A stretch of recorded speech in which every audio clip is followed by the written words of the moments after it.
bienvenidos a esta presentación sobre las bases teóricas de la citometría de flujo. Antes que nada, una breve presentación. Nuestra empresa Lab Systems Sociedad Anónima de Argentina es una empresa que tiene más de 20 años de experiencia en el rubro de la citometría de flujo. Ofrecemos reactivos, equipamiento y software para citometría, ¿sí? Entonces vamos a empezar explicando un poco qué es la citometría de flujo, y para explicar esto primero vamos a pensar por un lado que la citometría de flujo está relacionada obviamente al equipo que realiza la medición, que es el citómetro de flujo. En este caso vemos un SciFlow Ploidy Analyzer como el que tiene el Instituto de Floricultura del INTA de Castelar.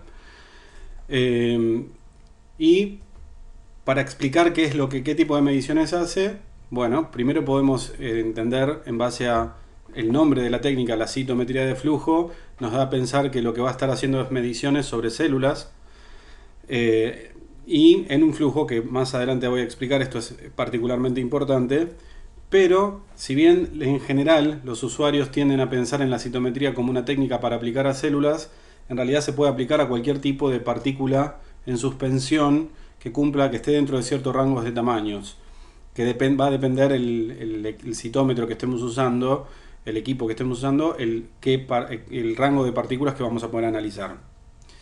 Pero pensemos que no solamente vamos a poder analizar células, sino también núcleos celulares, por ejemplo, en el caso de Ploidía, pero también por ahí otras organelas como mitocondrias o cloroplastos, o inclusive micelas se podrían analizar. Y a nivel de partículas pueden ser partículas sintéticas como esferas de látex, pero también podrían ser en aplicaciones industriales, por ejemplo, para el control de la dispersión de las partículas en pasta de celulosa para fabricación de papel.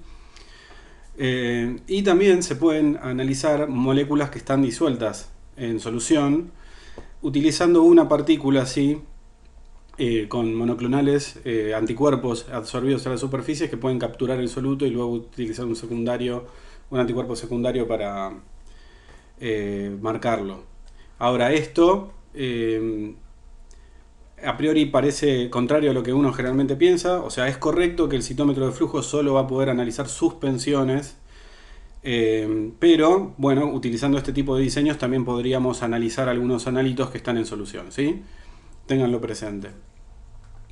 Entonces, como técnica, la citometría de flujo va a ser, por un lado, cuantitativa, va a permitir contar tanto las células como las partículas, o sea, todas las partículas que estemos analizando, nos va a dar un conteo.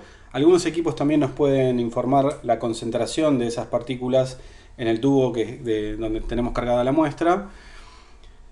Y si no tiene esta característica el equipo, que lo puede informar la concentración directamente, se puede siempre incluir un estándar interno de concentración conocida en una dilución final que también podemos conocer, como para saber qué volumen de muestra adquirimos y por ende saber la concentración de las partículas que estamos analizando. Pero quizás esto no es lo más interesante. Lo más interesante es la información cualitativa que nos va a dar de las células o partículas o núcleos, que podrían ser la morfología, el tamaño, la complejidad interna, el inmunofenotipo, principalmente si utilizamos anticuerpos para marcar proteínas de superficie celular, el nivel de ploidía que tienen los núcleos, pueden ser haploides, diploides, tetraploides, triploides, bueno, un montón de distintos tipos, pero también se pueden determinar aneuploidías, el contenido total de ADN del núcleo de la célula, y también otras sondas como pueden ser sondas físico-químicas que miden el calcio intracitoplasmático o el nivel de pH o el potencial redox. ¿Y cómo realiza esta medición el citómetro de flujo? Y acá viene la parte del título de la técnica, ¿por qué de flujo? Entonces, ¿cómo realiza la medición? Transportando una a una las partículas o células hasta el lugar de medición. Y esto es importante porque nos va a dar información de cada una de esas individualmente. No es que nos da una información de todos los núcleos o todas las células o todas las partículas que estaban en el tubo de ensayo al mismo tiempo, sino que va a analizar una por una y nos va a decir, bueno, esta tiene tales características, la siguiente tiene otras características. Y esto lo hace utilizando un sistema fluídico para transportar estas células una a una hasta el lugar donde se realiza la medición, que se llama punto de interrogación. Estas mediciones las realiza mediante un sistema óptico. Por un lado necesita una fuente de luz, que puede ser uno o más láseres, y puede también ser una lámpara LED, o puede ser, antiguamente había lámparas de arco de mercurio, pero ya no se están usando tanto. Pero bueno, necesitamos una fuente de luz para iluminar, y luego las señales que arrojen nuestro analito, que serían estas partículas, tienen que ser detectadas por los fotomultiplicadores, procesadas, o sea, pasadas al plano digital, y por último analizadas ya sea automáticamente por el software o por un analista que analiza los resultados. Entonces, ¿qué ventajas y desventajas puede tener el citómetro de flujo?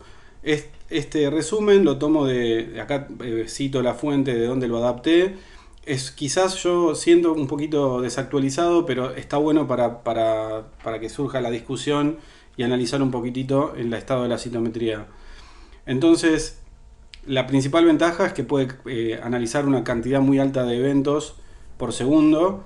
Los eventos serían cada una de las células o partículas. A priori el equipo no sabe qué está pasando, pero sí sabe que pasó algo por el láser que generó una señal, y esa señal se registró en el equipo, entonces a eso se lo llama evento. Y esto potencialmente podrían ser 100.000 células o 100.000 núcleos o 100.000 esferas de látex por segundo que puede analizar. Y comparado con la microscopía, por ejemplo, que es otra técnica que se suele utilizar, similar a digamos que puede resolver problemas similares que la citometría de flujo, es muy difícil que uno pueda analizar tanta cantidad de elementos en tan poco tiempo. ¿Sí? En general uno puede contar 100, 200, 300 y le dedica muchísimo tiempo elementos en un microscopio, pero 100.000 en un segundo es increíble. Por otro lado, puede medir las partículas simples, o sea, cada una individualmente, y un gran número de ellas, o sea, se pueden adquirir. Adquirir significa analizar, pasar por el equipo y que queden dispuestas para el análisis. Por ejemplo, millones o 10 millones de eventos. Esto significa que vamos a poder sacar conclusiones desde lo estadístico mucho más fuertes, pero también, y que dice más adelante, puede identificar poblaciones pequeñas. Esto significa que si yo tengo una población que es 0,1% abundante en mi muestra, si yo cuento en un microscopio 1000 elementos, existe la posibilidad de que uno de ellas sean un elemento que ocurre poco frecuentemente. Pero también existe la posibilidad de que no lo vea, o que vea uno o dos y que, como no sé si tienen que estar o no, crea que es un error de la técnica, que no sé, por ahí lo descarto por ser algo que, como es poco frecuente, no tiene significancia estadística que haya aparecido. Pero distinto es si yo estoy analizando un millón o analizo 1.000.000 de células, algo que está, digamos, un 0,1% abundante en mi muestra, por ahí aparece 1000 veces. ¿Está bien? Y esto significa que ya un elemento que aparece 1000 veces en mi muestra estadísticamente es representativo, y puedo decir que está y que tiene esta bueno, que tiene esa frecuencia relativa de hecho. Entonces es muy buena para identificar estas poblaciones pequeñas. También es muy bueno porque en cada uno de los eventos que se analizan se pueden sacar información de muchos parámetros al mismo tiempo. Esto más adelante lo vamos a ver. Pero si el equipo que estamos usando tiene 8, 10, 16 colores, 20 colores, potencialmente son 8, 10, 20, 16 parámetros que estamos analizando de cada uno de los eventos individualmente, digamos de información que podemos tener de cada uno. Entonces es el análisis simultáneo de gran número de parámetros, tantos como el equipo nos pueda dar. Por otro lado, permite la cuantificación de intensidades de fluorescencia, a diferencia de algunas técnicas como de inmunofluorescencia, que pueden llegar a ser semi-cuantitativas. En este caso, semi-cuantitativas, porque podemos ver que por ahí una es más brillante que otra, entonces le ponemos 3 cruces, una cruz o lo que fuere. En este caso, nosotros la podemos cuantificar la fluorescencia. Y de hecho esto es lo que se usa para el análisis de ploidía o de cantidad de ADN o de aneuploidías, porque nosotros sabemos que la intensidad de fluorescencia que tenga un núcleo va a estar directamente proporcional a la cantidad de ADN que tenga. Entonces, esto se puede cuantificar, e inclusive si tenemos, por ejemplo, con el yoduro de propidio y un estándar que tenga tamaño de genoma conocido, podemos hacer digamos, referir a ese nivel de fluorescencia, a esa cantidad de ADN, y a un nivel de fluorescencia distinto, le podemos digamos, por proporcionalidad saber qué cantidad de ADN tiene esa especie de la cual queremos determinar la cantidad de ADN. Por otro lado, los citómetros de flujo, los que tienen cell sorter, pueden hacer purificación de ciertas partículas. Estos no son todos, de hecho son menos frecuentes, pero esta tecnología permite hacer este tipo de purificaciones con el equipo adecuado. Y muchos equipos son portables, como el que tienen en el Instituto de Floricultura. Ese equipo potencialmente se podría llevar a otros lugares, obviamente teniendo cuidados de que no se desalinee, que no se golpee y demás, pero bueno, no es un equipo que se tenga que ensamblar en un laboratorio y que si se quiere cambiar hay que desmantelarlo y volverlo a ensamblar y hacer todo un montón de controles. Es un equipo que se puede levantar, llevar a otro lado y seguir usando. Y como desventajas, quizás lo principal que se marca acá es que son caros y sofisticados los citómetros de flujo. Sinceramente, en comparación a lo que cuesta un termociclador o una centrífuga o un microscopio, dependiendo también de cuál microscopio, ¿no? Pero está bien, pueden resultar un poco caros estos equipos, pero realmente hoy por hoy, y sobre todo en equipos que tienen una aplicación, por ejemplo estos que son para analizar ploidías, no son tan caros como solían ser. Por ahí en el orden de los $25.000 ya podemos encontrar algunos equipos, cuando antes no podías comprar un citómetro, estoy hablando hace 20 años, ¿no? O 30 años, no se pueden comprar, no, 30, sí, puede ser, pero no se podían comprar citómetros de menos de $100.000, $150.000, era imposible. Entonces, esto ya es relativo, en mi opinión, inclusive lo de sofisticados, gracias a Dios con el avance de la tecnología se ha hecho más simple el diseño. Con un diseño más simple se pueden hacer cosas iguales o mejores que las que se hacían hace 20 años. Entonces ya no son tan sofisticados y son mucho más robustos los equipos al ser más simples. Entonces depende de cómo cada uno defina sofisticado, esto puede aplicar o no. Sofisticado en el sentido de que puede hacer mediciones muy precisas, que trabaja con láseres, que trabaja con sistemas fluídicos, sí, ok, en ese sentido es sofisticado, pero no de una manera que genere demasiadas desventajas, en mi opinión. Que requieren administración por parte de especialistas altamente entrenados. Claramente el quien lo maneje debe estar entrenado. Ahora, sinceramente creo que el entrenamiento es importante, que la persona que lo utilice tenga cierto conocimiento básico de algunas cosas, de qué tipo de medición va a ser el equipo, o quizás inclusive para entender conceptos del manejo de fluídica y demás, pero sinceramente con un entrenamiento de un par de días, e inclusive en algunos casos un día, pero 1, 2, 3 días alcanza y sobra como para aprender a utilizar la técnica, y para aprender a utilizar el equipo. Ya los equipos son mucho más amigables a nivel de cómo se manejan. Antes por ahí eran más complicados, pero hoy por hoy es mucho más sencillo. Y que requieran mantenimiento por ingenieros de servicio, esto es verdad. Sin embargo, no siempre es necesario que estén todo el tiempo el ingeniero haciendo mantenimiento de los equipos. Hay muchos equipos que se mantienen una vez al año y andan perfectamente bien, o inclusive menos frecuentemente se mantienen y también funcionan bien. Y bueno, y claramente mantenimiento hay que hacerles porque son equipos que trabajan con fluídica, y el manejo de los fluidos hace que se requiera recambio de tubuladuras y limpiezas y realineación y demás. Dice, instrumentos complejos susceptibles a problemas con el sistema microfluídico. Esto sí es verdad, hay que tener mucho cuidado con las burbujas, hay que tener mucho cuidado con el material de, por ejemplo, tejidos vegetales que no se han filtrado bien y que han quedado trozos muy grandes. También vale lo mismo con con disgregados de tejido animal, por ejemplo una biopsia de un órgano, se tiene que disgregar bien, se tiene que filtrar antes de pasar, porque cualquier tipo de elemento que sea un poco más grande puede generar un bloqueo, y estos bloqueos muchas veces son muy difíciles de resolver. A veces hasta se requiere desarmar el equipo, sacar la cubeta y desbloquearlos manualmente. Y dice, y también requieren calentamiento, calibración y limpieza. Hoy por hoy calentamiento no es necesario, con los láseres modernos de estado sólido, en un par de minutos ya los láseres prendieron y están estables. Lo mismo con el LED UV.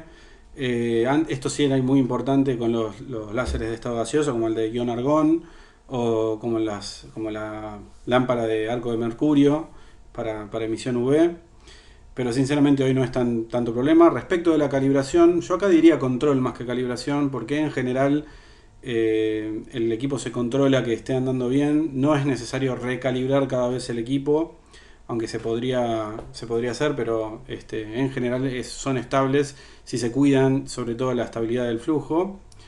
Y sobre la limpieza, esto sí es muy importante. A cada vez que se prende el equipo, entre el pasaje de muestras y antes de apagar el equipo, realizar limpiezas, porque esto hace que después no tengamos problemas con la fluídica.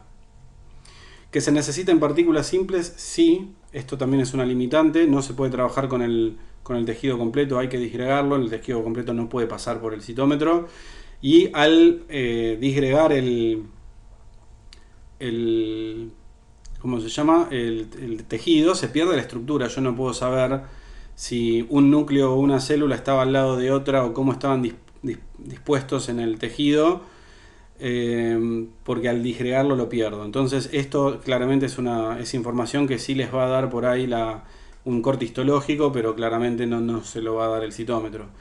Y respecto de la poca información sobre la distribución intracelular, también a lo sumo se puede saber si un marcador es de superficie o es intracelular, haciendo un protocolo de permeabilización, fijación y después lavado. Pero a priori no vamos a saber si eso que marcamos, si estaba en el núcleo, en la mitocondria o en el citoplasma.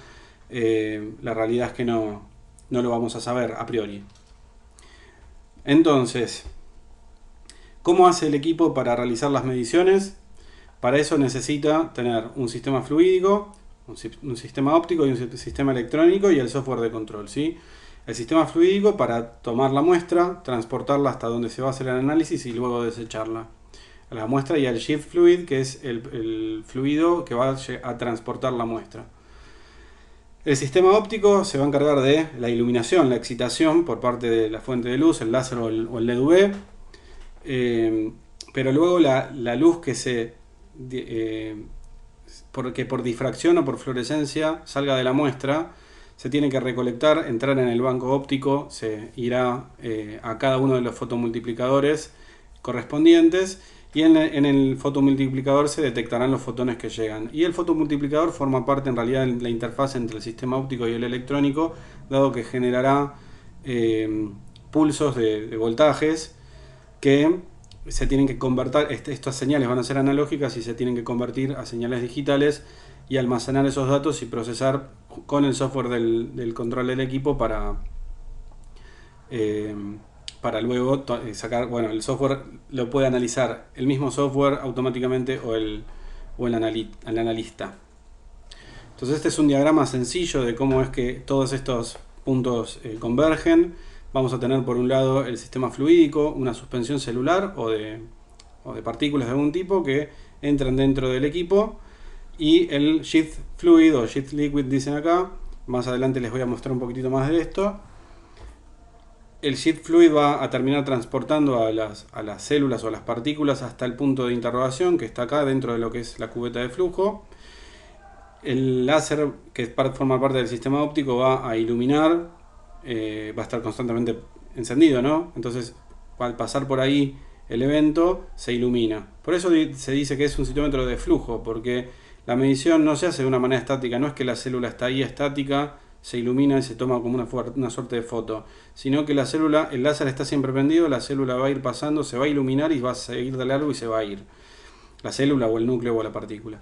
Y entonces la luz que disperse, o que la fluorescencia que emita, se va a luego captar en el banco óptico por los fotomultiplicadores, pasando por una serie de filtros, o en la dispersión frontal a nivel de este es un fotodiodo, el forward scatter, o sea, la dispersión frontal sería forward scatter y está relacionada al tamaño.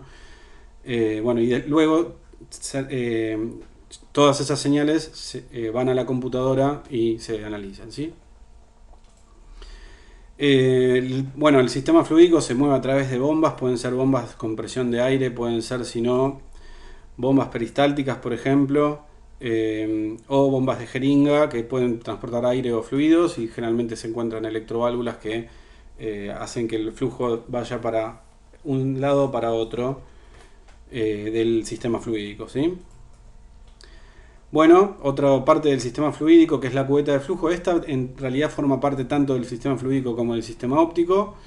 Y ahora vamos a hablar un poquitito más sobre esto. Lo importante es saber que la cubeta de flujo, además de asegurar que el flujo sea estable, tiene que asegurar que sea absolutamente transparente a las luces con las cuales vamos a iluminar y a la luz que va a fluorescer o a dispersar. Bueno, si es con la que ilumino, la disperso es igual el tipo de luz, pero a la que fluorece también tiene que ser transparente. Entonces generalmente se utiliza cuarzo como material.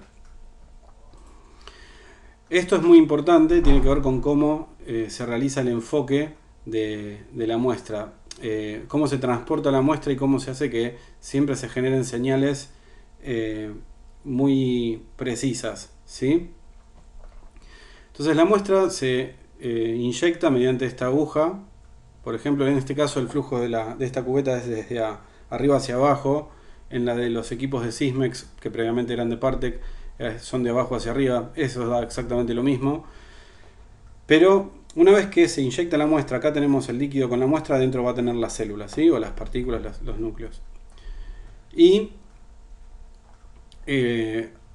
todo alrededor de este flujo de muestra va a estar el sheath fluid, que significa justamente fluido de vaina. Y es una vaina porque va a estar por delante, por los costados, por detrás, va a recubrir todo el flujo de la muestra.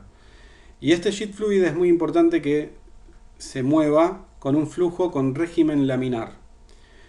Si el régimen es turbulento, por ejemplo, si tuviésemos una burbuja por acá o quizás un poco de material vegetal que no se filtró bien, esto va a generar remolinos y el flujo ya pasa a ser turbulento. Quizás hay una una baja de presión de este lado en el flujo, y entonces la muestra, en vez de pasar bien por el centro, se mueve para un costado. También pasa por un costadito. Y no pasa exactamente por el punto de análisis como se necesita. Acá lo vemos un poquito mejor. Tenemos de vuelta la inyección de la muestra. Este líquido más oscuro sería la muestra. Dentro están los puntitos que serían las partículas. Y van bajando y llegan a este lado donde está el láser, que en este caso está enfocado de una manera elíptica para que sea bien ancho y que ilumine bien los puntitos. Y si el régimen del sheath fluid es laminar, este flujo va a estar bien centrado. Si es turbulento, este flujo por ahí se va a correr para uno de los costados o va a ser más ancho. Y también se genera un flujo más ancho cuando se inyecta más cantidad de muestra, digamos, la velocidad de toma de muestra aumenta. Cuando uno aumenta la velocidad de toma de muestra, no es que la muestra se transporta por acá más rápido. Esta velocidad de transporte por acá es exactamente igual porque la define la presión del sheath fluid, pero lo que hace es que la muestra aumenta esta presión, entonces ocupa un lugar más grande en el canal de flujo y tenemos más chance de que ocurra lo que se llama un doblete, que dos partículas se iluminen al mismo tiempo. Entonces siempre hay que tratar de trabajar en velocidades de toma de muestra, ¿sí? De inyección de muestra, que no sean demasiado altas porque aumentamos estos fenómenos de dobletes. Bueno, siguiendo con el sistema óptico, sabemos que las fuentes de iluminación, ya se los dije, pueden ser láseres o lámparas o LEDs. Los láseres dan iluminación puntual, como vimos recién. Los LEDs o las lámparas dan campos de iluminación, ¿sí? Y respecto de la característica, vamos a tener la potencia del láser o del LED. A mayor potencia hay mayor sensibilidad de detección, pero demasiada potencia puede generar photobleaching o fotólisis de los fluorocromos. Entonces hay Realmente hay que elegir una potencia que sea suficientemente buena para tener sensibilidad, pero que no genere el efecto contrario no deseado. Y por otro lado tenemos la longitud de onda, o sea el color de la fuente de excitación, que va a permitir excitar diferentes fluorocromos. Acá a modo ilustrativo podemos ver que distintas fuentes de luz, por ejemplo el láser azul, láser rojo, violeta, láser o LED UV, ultravioleta, láser verde, amarillo y naranja. Y vemos que cada uno puede excitar distintos tipos de fluorocromos que se pueden usar para detección, a veces puede ser como gen reportero, si se hacen transfecciones, fluorocromos para conjugar con anticuerpos monoclonales como el isotiocenato de fluoresceína o la ficoritrina. Después tenemos también el ioduro de propio como agente intercalar para marcar ADN, o ARN también va a marcar el ioduro de propio, salvo que usen RNasas. Y después también tenemos, que es muy curioso, que distintas fuentes de iluminación, también por ejemplo el azul, el amarillo va a poder también excitar ioduro de propio como lo hace el azul. ¿Está bien? También lo hace el verde. Acá no está listado, pero el verde también excita muy bien el ioduro de propio. De hecho, el equipo de floricultura tiene un láser verde. Bueno, solamente decir que la elección de los láseres que vayan a hacer va a depender un poquitito de la aplicación que quieran usar. Pero también aclarar que hay ciertas combinaciones que son clásicas, como utilizar azul como láser principal, el secundario rojo como el tercero violeta, salvo que se necesite usar DAPI o qué sé yo, en ese caso por ahí se usa UV digamos. Hay algunas combinaciones que son las más comunes porque tienen más probabilidad o más fluorocromos disponibles, y los fluorocromos se consiguen a mejor precio. Así que en general con las configuraciones clásicas se cubren la mayoría de las aplicaciones, ¿sí? Bueno, esto solo para comentarles que el láser puede enfocarse de distinta manera, pero en general, esto ya se los había dicho, se enfoca de manera elíptica. Si se enfoca de manera circular pero muy chiquito, puede pasar que algunos elementos se iluminen solo parcialmente, y entonces este elemento, que tendría que dar una señal igual que este de acá por ejemplo, va a dar ya una señal mucho más chica y va a parecer, a nosotros nos va a dar la sensación de que es un elemento distinto, y es mentira, no es que sean distintos, estos dos son iguales, sino que se iluminó solo parcialmente. Entonces este tipo de iluminación en general no se utiliza, y también podría ser una iluminación tipo circular, pero esta aumenta la chance de que dos células o núcleos estén iluminando al mismo tiempo. Entonces tampoco suele utilizarse para los láseres, sino que se trata de que sea lo más ancha para que no ocurra este fenómeno, y lo más chata, o sea como en forma de elipse, para que no ocurra este fenómeno, ¿sí?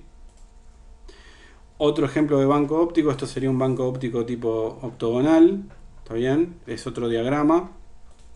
Y esto es un ejemplo de un banco óptico de un equipo de Partec ya discontinuado, que permite sacar estos cubos para reemplazar los filtros. Si uno quiere usar otro set de filtros distintos, se puede hacer, el usuario lo puede hacer sin demasiado problema. Bueno, acá les quería mostrar, siguiendo con el sistema óptico, cómo son los detectores. En este caso es un fotomultiplicador que tiene un elemento que es sensible a los fotones. Al llegar un fotón al fotocátodo, se libera un electrón, y esto va a ir por estos dínodos hasta llegar al ánodo, ¿sí? Y cada vez que pasa a cada uno de los dínodos se va multiplicando la cantidad de electrones que libera. Y esto significa que la señal se va amplificando muchísimo hasta llegar al último y genera un pulso de voltaje en respecto del tiempo. Entonces ahora, graficándolo, lo que va a medir el fotomultiplicador, porque van a llegar varios fotones a medida que se empieza a iluminar la célula o el núcleo, empezamos a tener algo de fotones que empiezan a dispersarse o a florecer de esta primera porción que se empieza a iluminar. Empezamos a tener algo de señal. Llega un punto en donde se ilumina todo el núcleo, por ejemplo, tenemos una señal máxima, y luego se está yendo del láser, y esto significa que la señal va a ir cayendo. Y esto se llama pulso.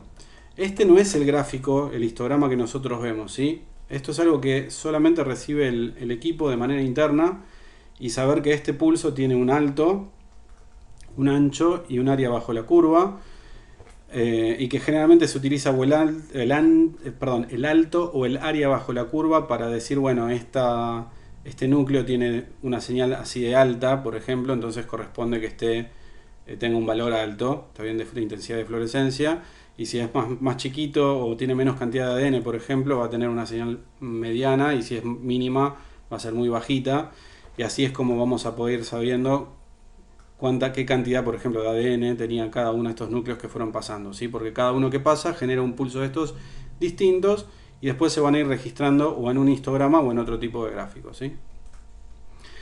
Pero ¿qué pasa? Nosotros dijimos recién que el pulso era el voltaje respecto del tiempo, pero esto está en el plano analógico. Nosotros ahora lo tenemos que llevar al plano digital para que lo pueda procesar la computadora. Entonces, para esto necesitamos un conversor analógico digital. Y este conversor analógico digital básicamente dice, bueno, si yo tengo 5 canales, 1, 2, 3, 4 y 5, que serían 5 distintos niveles que puedo decir que las cosas son 1 de alto, 2 de alto, 3 de alto, 4, 5 de alto, a esta señal analógica que es continua, yo puedo decir, bueno, en este tiempo, en el tiempo 1, era así de alta como 5, en este otro tiempo era así de alta como 4, en este tiempo era mucho más baja, eran 2, en estos dos tiempos eran 1 y 1 y en este tiempo era 2. Entonces, si yo veo, cuando convierto esta señal analógica en una señal digital, me pasa a ser esta escalerita de acá, ¿sí? Y si vemos en el plano digital, las señales ordenadas secuencialmente, tenemos 5, 4, 2, 1, 1, 2, igual que teníamos en este gráfico. Pero por suerte, los conversores analógicos digitales no tienen tan baja resolución, no son solamente 5 niveles. Pueden tener muchísimos niveles a los cuales llamamos canales. Y si vemos, los primeros equipos de hace, de hace unos años, varios años, tenían conversores analógicos digitales de 10 bits, lo que serían 1024 canales. Pero ahora ya es mucho más común que los equipos tengan 16 bits o hasta 20 bits de resolución, ¿sí? Lo que significan, bueno, la cantidad de bits son 2 a esa potencia, o sea, 2 a la 10, 2 a la 12, a la 16, a la 20, menos da el número de canales. Y entonces esto implica que podemos tener mejor resolución en los gráficos. Por ejemplo, tenemos acá un pico que está adquirido con un equipo que tiene un conversor analógico digital de 3 bits, ¿sí? Es teórico, ¿sí? Y vemos, bueno, parece un pico bien ancho, no podemos distinguir más que eso. Ahora, si usamos un equipo con conversores analógicos digitales de 4 bits, ya empezamos a ver que acá, aunque acá se veía un pico un poquito más bajo, no parecía nada raro, acá ya empezamos a ver que puede ser que esto tenga un hombro o que se prolongue un poquitito más, pero si aumentamos a 6 bits, ya podemos ver que se están empezando a definir dos picos bastante bien definidos, ¿sí? Como que hay un pico hasta acá y hay otro pico acá. Y en relación a de 8 bits, ya podemos confirmar lo que veíamos con 6 bits. Entonces también vemos que hay veces que aumentar más la resolución no nos da más información, que hay un nivel de resolución que ya nos alcanza, pero no obstante, bueno, podemos estar seguros de que no nos estamos perdiendo otras cosas, ¿sí? Quizás lo que podríamos decir es que acá por ahí parecerían haber dos picos que acá antes no los podíamos ver y acá ni siquiera. ¿Está bien? Pero igual están muy juntitos y no se están resolviendo muy bien. Bueno, y una mención más respecto del software, que es que existen programas que controlan el equipo, o sea que permite dar la instrucción de comenzar una medición. Se pueden definir las ganancias de los fotomultiplicadores. No me quise meter demasiado en esto porque se hace eterna la charla, pero bueno, se puede definir la velocidad de toma de muestra, las ganancias y otras configuraciones del equipo. Y después existen otros programas que son solamente... con los programas de control del equipo en general se pueden grabar los datos y también hacer un análisis básico. Pero también existen otros programas de análisis que pueden ser mucho más completos y que pueden resolver problemas de análisis mucho más complejos, lo que implica que uno puede pasar la muestra en un equipo y después llevarse los datos a analizar a su laboratorio, a otro lado, a otra computadora, y liberar el equipo para seguir haciendo mediciones, ¿sí? Esto sí es muy importante y sobre todo de entender como concepto en el manejo de las ploidias, porque tiene que ver con la representación de los datos. Nosotros podemos ver que tenemos datos que son de escala logarítmica o de escala lineal. Para una escala logarítmica, para una escala lineal, nosotros generalmente vamos a analizar datos que no son tan distintos entre sí. En el sentido de que por ahí si tenemos una intensidad de fluorescencia y esperamos encontrar otra intensidad de fluorescencia que sea un 20% más alta, o el doble, o 3 veces más, con una escala lineal, yo por ejemplo, un pico que está en 200, si es un pico que es el doble, estamos en 400, ¿sí? Lo voy a poder discriminar perfecto. Si es un pico que es un 50% más alto, va a ser 300, lo voy a tener acá, lo voy a poder distinguir perfecto. Y hasta por ahí, picos de 20%, de 10%, todavía los puedo distinguir bien. Pero fíjense, en una escala lineal, que quizás si yo tengo acá un pico que está en 10 o en 15, si yo trato de ver un pico que está el doble, que sería 30, o bueno, si no tengo una diferencia muy grande, los voy a tener muy pegados y no los voy a poder resolver bien. ¿Está bien? Ahora, sin embargo, la escala logarítmica es muy buena para ver en el mismo gráfico diferencias que son muy altas, muy grandes. Por ejemplo, este pico y este pico que es 100 veces más alto. Si yo quisiese ver de este pico de 200 otro pico que fuese 100 veces más alto, estaría en 2000, se me va de escala, no lo puedo representar en esta escala.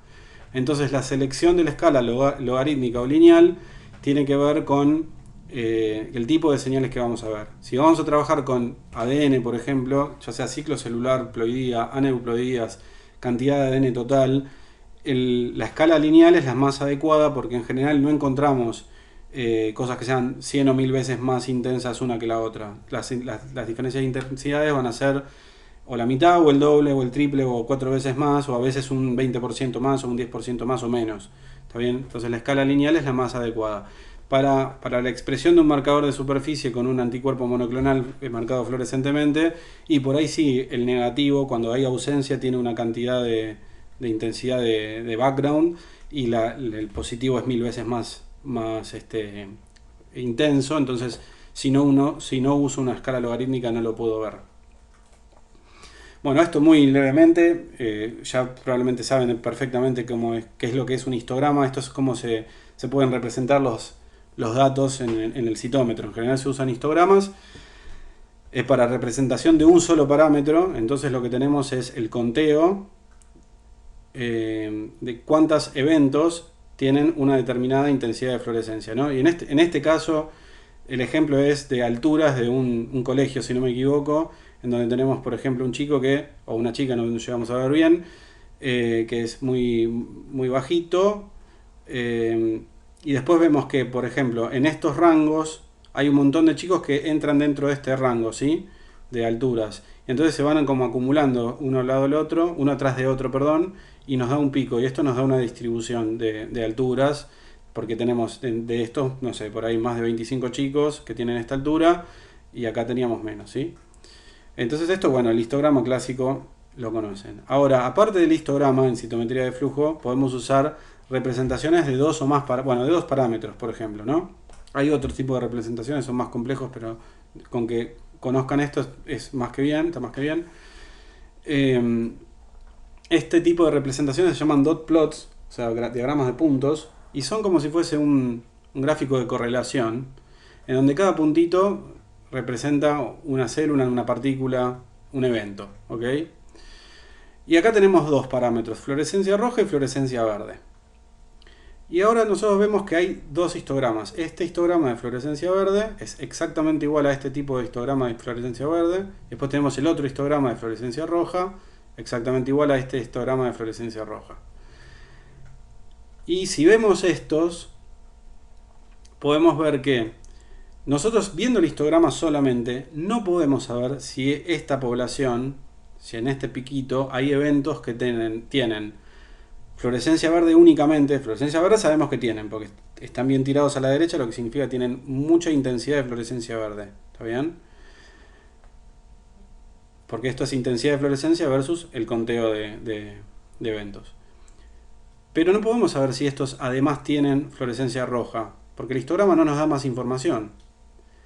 Lo mismo con el de fluorescencia roja. Pero con un dot plot yo puedo saber si me dicen, ah, bueno, mira, te hago el dot plot y ahora veo, bueno, ok, hay un montón de puntitos acá. Yo sé que estos puntitos de acá tienen fluorescencia roja, pero no tienen verde porque están a esta altura o sea, a la izquierda del gráfico. Y de izquierda a derecha tenemos la intensidad de fluorescencia verde. Ahora, este grupo de eventos tienen fluorescencia verde, pues están bien a la derecha, pero como están bien abajo, no tienen fluorescencia roja. Ahora, con estos mismos dos gráficos podríamos tener este tipo de representación. Todos eventos que tienen tanto fluorescencia roja como fluorescencia verde. Y no tienen absolutamente ninguno que sean positivos, o sea, que tengan verde y no tengan roja y viceversa. Entonces, y además podríamos tener el caso en donde tenemos las cuatro poblaciones. Algunos que son verdes y rojos, otros que son solo rojos, otros que son solo verdes, otros que no tienen ninguno de los dos. Entonces, con el histograma nos dan parte de la información. Con el dot plot podemos tener la información de dos parámetros al mismo tiempo, ¿sí? Bueno, ¿cómo se hace el análisis de estos datos? El análisis se hace mediante regiones, o cuadrantes, o rangos, o a veces se puede hacer pintando poblaciones y asignando árboles de poblaciones, pero estas son las herramientas más comunes de análisis de citometría de flujo.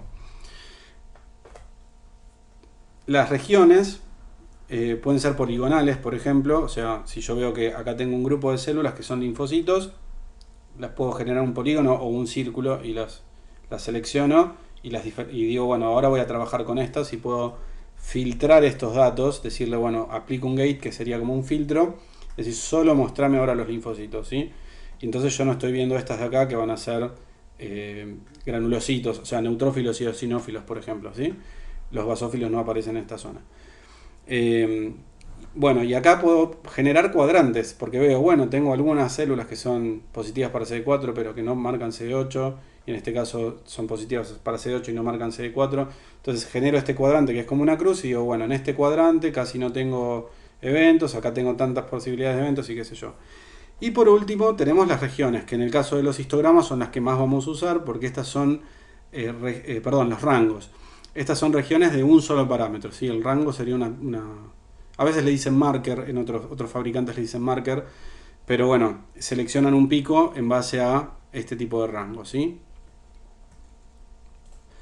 Bueno, entonces, para cerrar la explicación de qué es la citometría de flujo, les quería compartir este video que van a encontrar en YouTube, que es del MIT, que es una animación sobre cómo funciona el citómetro. Yo voy a cargar ahora el video y les voy a mostrar algunas partecitas explicándole algunas cosas. Después ustedes lo pueden mirar tranquilos. Les voy a dejar el link también en la descripción de este video, así hacen clic directamente y lo abren. Pero es realmente muy interesante y me parece que sinceramente en 5 minutos se los explica mucho mejor de lo que yo se los expliqué en 45. Pero bueno, la ayuda visual a veces es importantísima.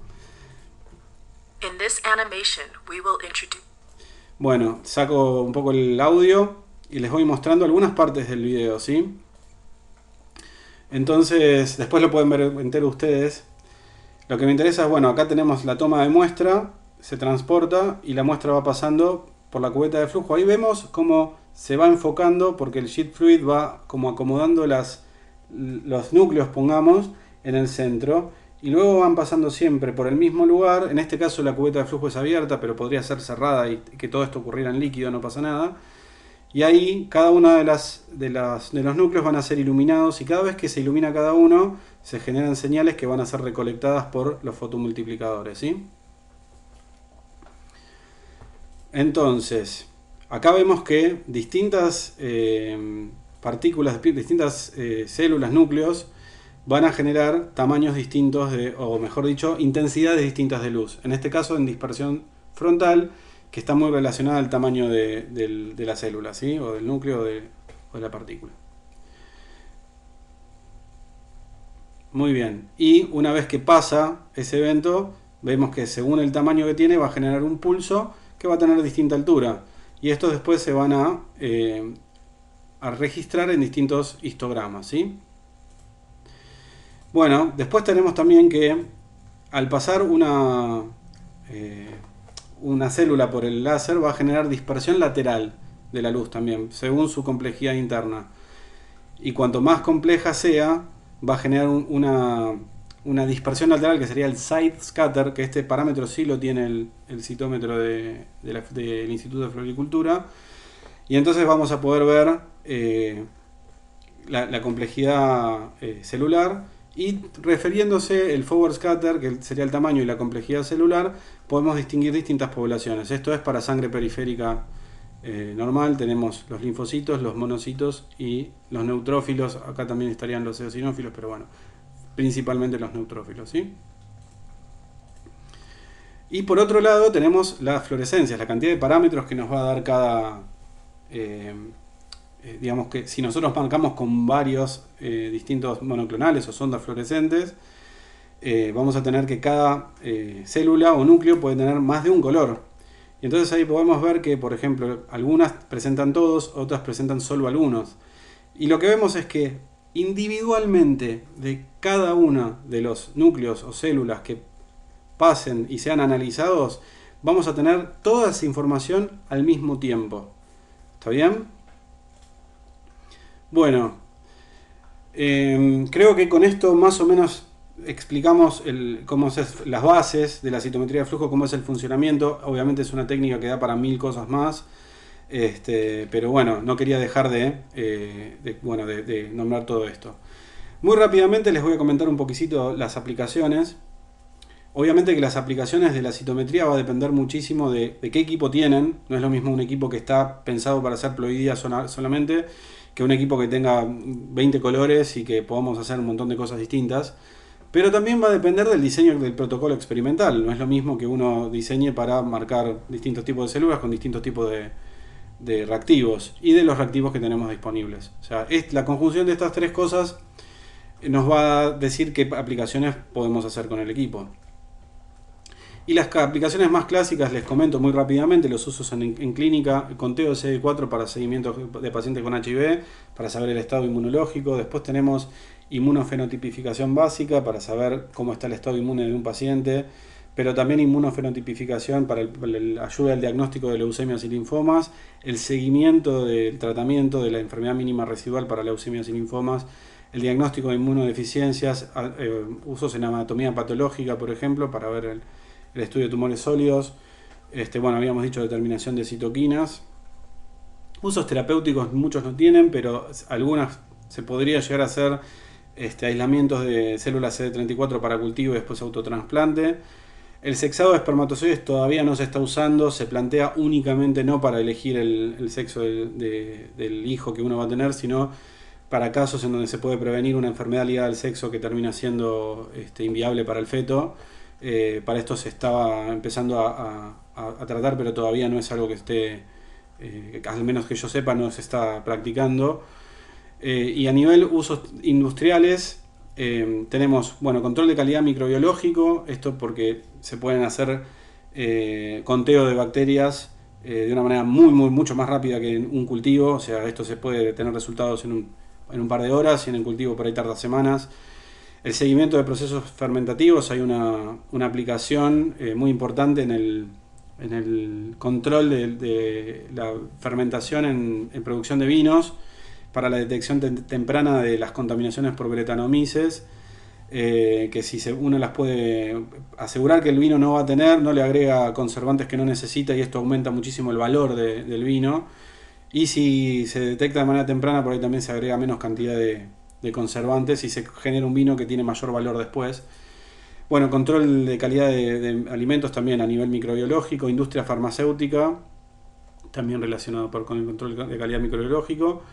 Ya les comenté el control de tamaño de partículas de la industria del papel. En investigación y desarrollo, también caracterización de microorganismos o poblaciones celulares de cualquier índole. Estudio preliminar de citostáticos para ver viabilidad celular luego de aplicación de un citostático. Bueno, funciones de estudio de funciones celulares ya se las comenté un poquitito, despolarización de membrana, corriente de calcio intracitoplasmático, potencial redox, etcétera. Apoptosis, análisis de ciclo celular, análisis de cinética de reacciones, bueno, determinación de haploidía en especies vegetales, esto ya lo conocen perfectamente bien. Y bueno, respecto de los equipos, bueno, saber que, ya se los comenté varias veces, que tienen equipos que son muy específicos para un tipo de aplicación. Hay equipos que se pueden transportar, hay equipos que son más económicos y algunos que tienen, digamos, una complejidad mucho más grande y que son obviamente más caros y que responden a distintos tipos de problemáticas. Respecto de los reactivos, bueno, la mayoría de los equipos de los citómetros de flujo no son reactivos dependientes, o sea que en general uno cuando compra un citómetro puede usar el reactivo que uno quiera. Y bueno, generalmente son anticuerpos monoclonales marcados con fluorocromos, sondas de ADN que son sondas digamos, para detectar determinados genes, tinción de ADN que ya las conocen perfectamente, ioduro de propídeo, DAPI son las más comunes, y tinciones fisicoquímicas las que hablamos de pH, de polarización de membrana, de calcio, etc. Bueno, y ahora hablar un poquitito, pero muy poquito, de las alcances y limitaciones de la utilización del Ploid Analyzer, que la doctora Soto ya lo estuvo hablando. Pero bueno, primero saber que la configuración que tiene es con un láser verde de 30 miliwatts y el LED UV, y tiene dos parámetros ópticos hasta dos parámetros ópticos al mismo tiempo. Puede detectar DAPI o ioduro de propídeo y sidescatter al mismo tiempo, ¿sí? Entonces las aplicaciones que pueden tener son principalmente el estudio de ploidías, aunque también se pueden hacer análisis de aneuploidías si los picos son suficientemente finitos y las puede llegar a resolver. Se puede hacer análisis de tamaño de genoma o de contenido de ADN, y se pueden hacer también análisis de ciclo celular. Y bueno, y por último, marcar que los tipos de muestras que puede analizar no es solamente tejido vegetal, también puede analizar tejido animal sin ningún problema, y también pueden hacer con este equipo análisis de microorganismos.